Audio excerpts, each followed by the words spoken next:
Hello, this video contains a demo showing how to integrate BMC Discovery with Thycotic Secret Server. The first thing to do is to go to Administration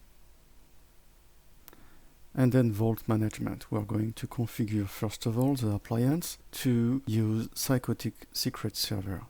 To do that, I have to click on Enable it. I have to specify the URL given to me by the Thycotic Secret Server administrator, the username, and the password. In my test, I have to uncheck the SSL certificate check.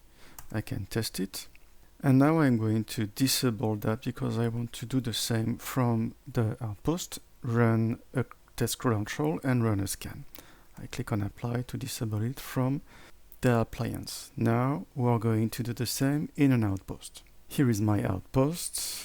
To configure it to use Thycotic Secret Server, I have to go to Vault Provider. As you see, the UI is almost the same and the settings are the same.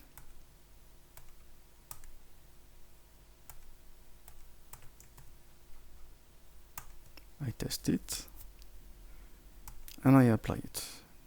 Now the outpost is configured to use Thycotic Secret Server if needed. The next step is to create a credential pointing to Thycotic. To do that, I click on Credential.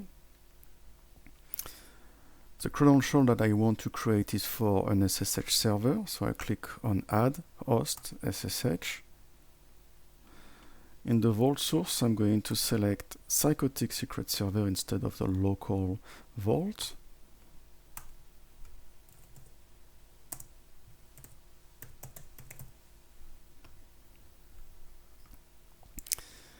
To configure the credential to query the Thycotic Secret Server, I have to specify filters. The filters depend on how the Thycotic Secret Server was configured.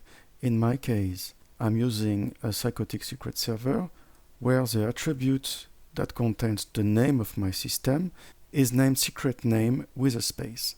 So I'm going to use that as a filter.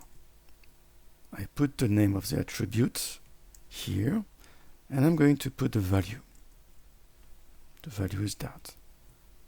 This means that when using this credential, Discovery is going to ask the Thycotic server to select only the secrets where the attribute secret name is set to this particular value.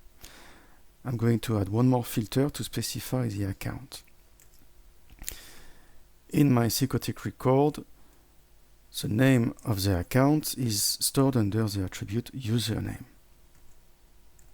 So I put another filter saying that the username has to be root. And then I verify that the field for the name and the password matches the way it is configured in Thycotic. For example, username and password, the spelling is the same.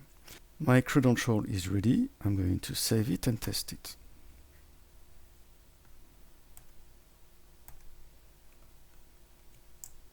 I am testing this credential against the IP address where the credential is valid. It's written here.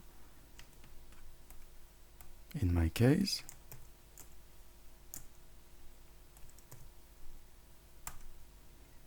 Thycotic also gives the option to specify a credential without specifying a particular IP. The test credential is successful. The next step is to scan this IP using this credential and this outpost. To do that, I go back to my appliance. To run a scan, I click on Manage Discovery. I create a new local run. I name it Test Thycotic. I specify the IP address that I want to scan. And of course, I specify the name of the outpost that I have configured to use this particular credential. And the scan is now finished. As you see, Discovery managed to create the host that is there. And in the credential use, you can see the name of the credential that we have created in the outpost that is there, the one that is integrated with Thycotic, and we have explicitly configured this credential to look for the login and the password into Thycotic. That's the end of the demo. Thank you.